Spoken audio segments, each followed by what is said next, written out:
बहुत ध्यान रख के, बहुत केयर के साथ कई सारे safety features, passenger amenities, staff के लिए सुविधा, इन सबको ध्यान में रखते हुए वंदे चेयर कार, वंदे स्लीपर, वंदे मेट्रो और अमृत भारत, इस तरह की 4 ट्रेन्स का जो कॉन्फ़िगरेशन है, इसमें मॉडर्न टेक्नोलॉजी, सेफ्टी, लोको पायलट्स के लिए स्पेशल फैसिलिटीज़, जो सर्व करने वाले स्टाफ हैं, जो लिनन देते हैं या फिर जो फूड सर्व करते हैं, उन सब के लिए स्पेशल फैसिलिटीज़, ये सब ध्यान में रखते हुए नई डिज़ाइन के साथ चारों के चारों ट्रेन कॉन्फ़िगरेशंस बने हैं।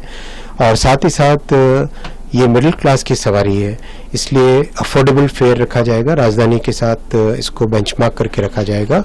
और ये ओवरनाइट जर्नी के लिए रहेगी, यानी करीब 800 से लेकर 1200 किलोमीटर की जो जर्नी है, यानी रात को 10 बजे 9 बजे के आसपास आप इसमें चढ़ें और अगले दिन सुबह कंफर्टेबली उतर जाएं। इस तरह की ये चीज़ें इसमें ध्यान रखा गया है।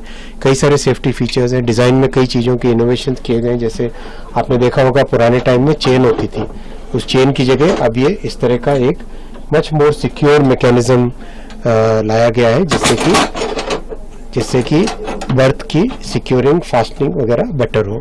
टॉयलेट्स में भी स्पेशल ध्यान रखा गया डिज़ाइन में। और लोको कैब आपने देखी होगी, ड्राइवर्स की फैसिलिटी।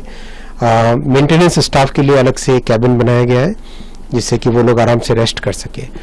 और एयर कंडीशनिंग, अंदर ऑक्सीजन का लेवल, हर तरह की चीज़ों पे बहुत विशेष ध्यान रखा गया और हर वर्जन में इम्प्रूवमेंट करते जाते हैं। अब इसका टेस्टिंग होगा, करीब 1.5 से 2 महीने टेस्टिंग चलेगी और करीब 3 महीने के बाद में ये सर्विस में आएगी।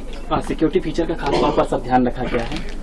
कई जगह, हर जगह सेफ्टी फीचर्स लाए, इसमें कवच प्री फिटेड है, प्लस जो कपलर्स की टेक्नोलॉजी वो और नई टेक्नोलॉजी लाए। एक इम्प्रूवमेंट हुआ था वंदे स्लीपर, वंदे चेयर कार में, और उसके बाद में नेक्स्ट इम्प्रूवमेंट हुआ अमृत भारत के कपलर्स में। जो अमृत भारत में कपलर्स लगे वो कपलर्स इसमें लगाए गए हैं। कपलर्स यानी 2 कोच को जोड़ने वाला हिस्सा।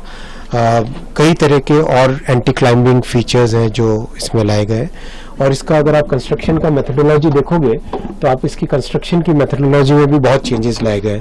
इसमें ऑस्टेंटिक स्टील का प्रयोग किया गया है कंस्ट्रक्शन में इसके, उससे इसका वेट कम होता है और स्ट्रेंथ बढ़ती है।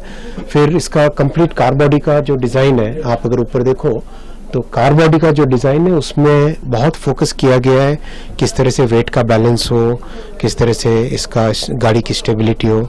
और जो बोगी होती है, यानी व्हील और ट्रैक के बीच में जो पोर्शन है, मैकेनिकल पोर्शन है, वो सारा बोगी की डिज़ाइन में भी बहुत विशेष ध्यान रखा गया, जिससे कि वाइब्रेशंस और नॉइज़ लेवल ट्रेन के अंदर बहुत कम होगा। यानी एक तरीके से अगर आप इस ट्रेन को कंपेयर करोगे वर्ल्ड के बेस्ट ट्रेन्स के साथ तो उस बेंचमार्क में आएगी।